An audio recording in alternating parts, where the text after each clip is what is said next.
News and Public Affairs. Walang kinikilingan, walang pinoprotektahan, walang kasinungalingan. Serbisyong totoo lang.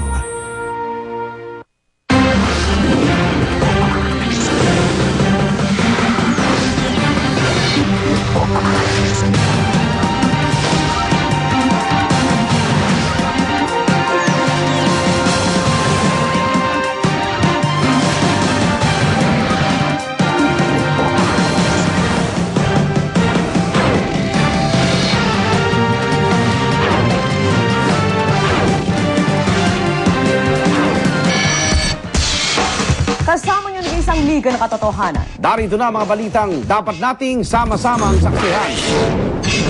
Hanggang 1.20 kada litrong dagdag presyo sa gasolina at diesel. Simula na mamayang hating gabi. Presyo ng pandesal nakaambaring magmahal. Kampo ng dating lead vocalist ng River Maya na si Rico Blanco, pinatitigil ang paggamit ng kanilang kanta sa political ad ni Presidential Gilbert Teodoro. Checkpoint ng PNP at AFP para sa nationwide gun ban, puspusan pa rin. Mga motorista, alamin ang inyong mga karapatan live. Dapat magpunta yan sa Economic Affairs Committee nang sa ilalim pa ni Senator Roma. Medical records ni Senador Miriam Defensor Santiago gustong gamiting ebidensya sa inihaing disqualification case laban sa kanya. Mga kasamahan ng nasawing hero diver na si PO3 Arman Bonifacio, bakas ang pagkapalisa at panlulumo sa pagtatangkang isalba ang buhay ng kanilang kasamahan. Bagong uri ng palay sa India, hindi na kailangan lutuin para maging kanin.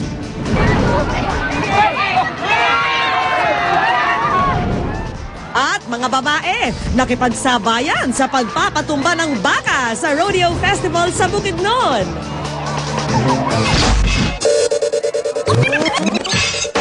May dagdag presyo na naman sa gasolina at diesel simula mamayang hating gabi. 1.20 kada litro ang price hike sa gasolina at diesel. Kaya naman may mga motoristang hinabol ang matitipid at magpakarga na ng gasolina ngayon pa lang. At live mula sa Quezon City, saksi si James Velasquez. James! Igan, maliban sa Flying V, Total at Eastern Petroleum, wala pang pasabi ang ibang kumpanya ng langis kung magpapatupad din sila ng dagdag presyo. Pero dahil sanay na raw ang ating mga kababayan na sabay-sabay kung magpatupad ng oil price hike ng mga oil company, ang ilan sa kanila nagpakarga na bago maghating gabi. Alas 12 ng hating gabi mamaya, piso at 20 sentimos kada litro ang itataas ng presyo ng diesel at gasolina sa Flying V. Susundan niya ng Total at Eastern Petroleum bukas alas 6 ng umaga. Resulta raw ito ng pag-akit ng presyo ng crudo sa hanggang $3 kada barile sa world market nitong huling linggo ng Disyembre. Kaya naman ang ating mga kababayan motorista, nagpagasolina na bago pumatak ang alas 12 ng hating gabi para makatipid. Ang super na si Gilbert Labao, namomroblema na. 900 pesos lang daw kasi ang inalalaan niya sa pagkakarga ng diesel araw-araw. Huwag naman magtaas kasi ang hirap na eh. Taas ng taas yung mga gas, tapos yung pamasahe, wala namang dagdag sa amin. Pati ang motorista si Rodante Akayla, nag-aabol din sa mas mura panlangis. Nagbaba sila ng 50 cents, minsan sobra eh, 50 cents. Mag-aakit naman ngayon, pagbalik naman nila, 1 peso naman idadagdag. Masyado, wala rin, mas lalo pang hindi namin nararamdaman yung pagbaba ng gasolina. Diba? Igan Vicky, hanggang sa mga oras na ito ay patuloy ang pagdating ng mga motorista na gusto pang humabol sa mas murang langis bago daw umiral ang oil price hike. Live mula sa Quezon City, ako si James Velasquez, ang inyong saksi. Tinatigan ng korte ang linggo ang oil price hike ng Big Three oil players sa bansa. Sa 3 pahinang desisyon ni Manila RTC Judge Silvino Pampilo Jr., sinabi niyang walang legal at makatotohanang basihan para ipatigil ang weekly oil price hike ng Shell, Petron at Chevron. Ayon pa kay Judge Pampilo, nakikisimpatiya siya sa transport sector at sa taong bayan, pero sinusunod lang daw niya ang nakasaad sa batas.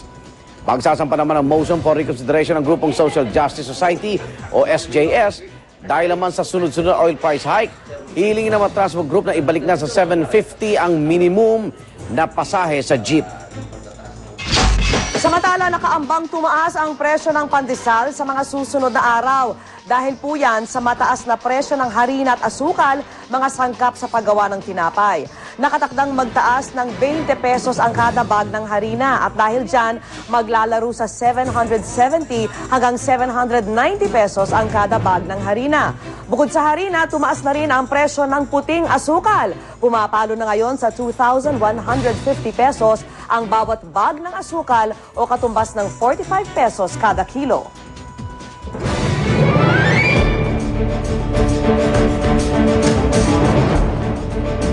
Pinatitigilan ng kampo na dating lead vocalist ng River Maya na si Rico Blanco ang paggamit ng kanilang kanta sa political ad. Nilakas kampi CMD Standard Bearer Gilbert Gibo Chodoro. Paliwanag ng kampo ni Blanco, walang permisong ginamit ng scorer ng patalastas ang kantang Posible. Saksi si Rida Reyes. May isang linggo na rin paulit-ulit na lumalabas sa telebisyon ang political advertisement ng manok ng administrasyon na si Gilbert Chodoro. Hango ang jingle ng patalastas sa kantang Posible na original na isinulat at kinanta ng dating lead vocalist na River Maya na si Rico Blanco. Pero ang Warner Music Philippines Artist Management na siyang may hawak kay Rico Blanco, iginit na hindi otorisado ang paggamit ng kampo ni Chodoro sa kanta. At dahil si Rico Blanco raw composer ng awitin, siya rin umano ang may intellectual property rights dito. Dagdag pa ng Warner, malino na walang ibinibigay na pahintulot si Blanco sa sinuman para gamitin ang kanyang komposisyon. Kaya pakiusap ng Warner Music kina Chodoro, tigilan na ang pagpapalabas ng political ad. Pero ang score ng political ad ni Chodoro na si Dennis Garcia, iba ang kwento. Sa isang entry sa social networking site na Facebook, sinabi ni Garcia na ipinagpaalam at binayaran niya raw ang kaukulang license fee para sa kanta. Kay Liza Nakpilang siya umanong publisher ng kanta. Sinakpilang dating manager ng River Maya. Sinubukan ng GMA News na hingi ng panig ni Nakpil sa issue, pero hindi siya sumasagot sa aming mga tawag. Maging ang kampo ni Chodoro, tumanggi rin munang magsalita sa ngayon. Sa kasaysayan ng politika sa Pilipinas, makailang beses nang napatunayan ang lakas na impluwensya ng mga campaign jingle sa kandidatura ng mga politiko. Gaya na lamang ng political ad ng Senadora Jamie Madrigal noong 2004 na bukod sa catchy lyrics ika nga, ay may kaakibat pang star power ng aktres na si Judy Ann Santos. At sino nga bang makakalimot sa Mambo Mambo Magsaysay, ang kantang nagbitbit ika nga kay Ramon Magsaysay patungo sa palasyo ng Malacanang. Ako, si Rida Reyes, ang inyong saksi. Samantala, sa ikalawang araw ng election period, 48 na agad ang naaresto sa paglabag ng gun ban sa buong bansa. Kamustahin po natin ang checkpoint sa Quezon City at live mula roon ang saksing si Susan Enriquez. Susan! Vicky, malalim na ang gabi pero paminsan-minsan pa rin nagsisikip ang daloy ng trapiko dito sa kahabaan ng Timog Avenue. Dahil ito sa inilagay na checkpoint bilang bahagi ng umiiral na gun ban para sa election 2010. Sa dami ng establishmento dito sa Timog Avenue sa Quezon City, walang oras na hindi ito abala sa dami ng dumaraang sasakyan. Isa ito sa mga dahilan kung bakit nilagyan ito ng checkpoint. Unang-una po makita natin na dito na maraming mga establishment at mga night spot at makita rin natin dito na maraming pumupunta rito na mga sasakyan lalo-lalo sa gabi. Dahil sa checkpoint, di maiwasang bahagyang magka-traffic sa lugar. Gayunman, matamis ng ngiti ang unang bati sa mga pinaparang sasakyan. Magandang gabi po, checkpoint lang po. Bago sila i-deploy for checkpoint operation,